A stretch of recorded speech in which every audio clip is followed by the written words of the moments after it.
করে মাছ নেন ওই যে আর কয় যে মাছ কি পড়ছে বড় কোথায় কি মাছ পড়ছে ওই ডারকা পুটি পিয়া কি কি দিয়ে মাছ মারছেন ওটা টেপা, টেপা। টেপা দাম কি দাম বেচলেন ভাই আজকে আমি একটু বাজার আমার খারাপ আসলে হ্যাঁ কত 25 টাকা পোয়া 25 টাকা পোয়া বেচলেন তাও ভাতে যায় নিজে টাকা দিবে কিনা আল্লাহ মোট জানে। মাছ কতখানি পড়ে ওই এক পোয়া দেড় পোয়া এক পোয়া দেড় পোয়া মাছ বেশি কি আপনার সংসার চলে চলো না বয়ে বিড়ি বাঁধে আর কি দোনোখানে কামাই করে খাই আর কি করে এই বিড়ি বাঁধে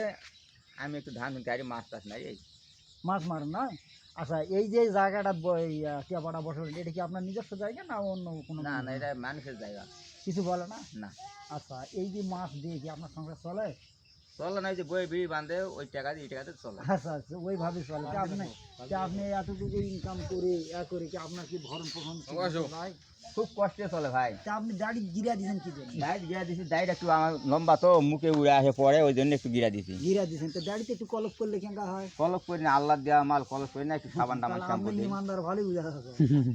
তা আপনি আগে ছিলেন 20 আর এখন এই যে কাজের প্রতি এত টান হলো কি করে? অভাবে স্বভাব নষ্ট এখন ওই জন্য একটু খাটমান আগে নাহলে হয় না হয় না আচ্ছা এই যে সামনে যে ঈদ আছেন কিন্তু বাড়ির কি কোনো প্রকার খরচ পাতি কিছু করেছেন না ভাই না খরচ পাতি কিছু করেন কিচ্ছু করি না আচ্ছা তাহলে আপনি এই যে হেলেন সাহেব দাবাস আছেন আপনারা শুনলেন এই লোকের পারিবারিক যে করুণ কাহিনী আর এই লোকের যে আচার আচরণ চাল চলন দুঃখের কথা শুনে মনটা কথা বৃক্ষের পাতা জড়ে গেল